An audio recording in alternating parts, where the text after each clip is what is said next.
Alors j'ai dit écouter l'autre jour sur une chaîne, je crois que c'est France Culture, ou à moins que ce soit sur Radio Courtoisie, on parlait de la Chine et on parlait du mandat céleste. Et cette expression de mandat céleste, elle fait résonance avec ce que j'appelle le plan divin. Respecter le mandat céleste. Et dans le plan, l'intéressant de mandat céleste, il y a la notion de ciel, c'est importante. Dans la religion juive, le ciel n'est pas si marquant que cela, finalement. Il y a des exemples.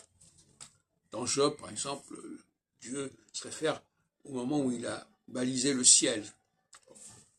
Mais ce n'est pas aussi important qu'on pourrait l'imaginer.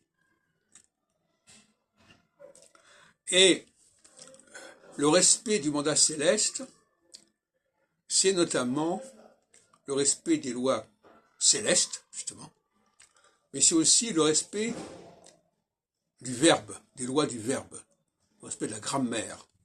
Parce que moi, la grammaire, pour moi, est sacrée. Et quand on ne respecte pas cette grammaire, telle qu'elle a été pensée au départ, eh bien, il y a un problème.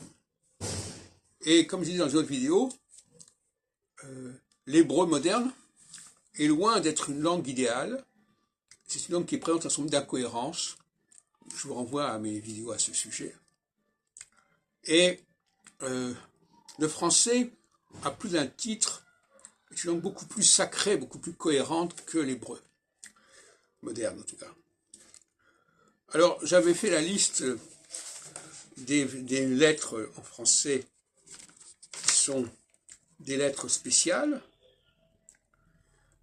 Il y a les lettres L, M, N. Il y a les lettres R, S, T, qui servent notamment, qui sont liées à des apostrophes notamment. Vous remarquez que ces deux types de lettres se suivent dans l'alphabet. R, S, T, L, M, N.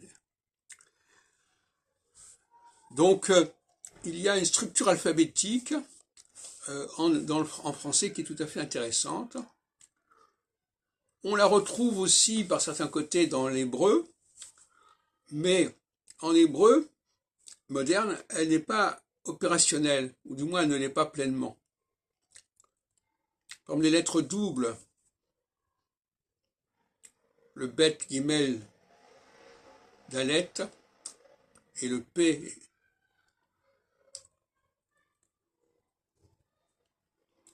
le tav, et bien finalement, une grande partie de ces lettres doubles n'ont pas une double prononciation dans l'hébreu moderne.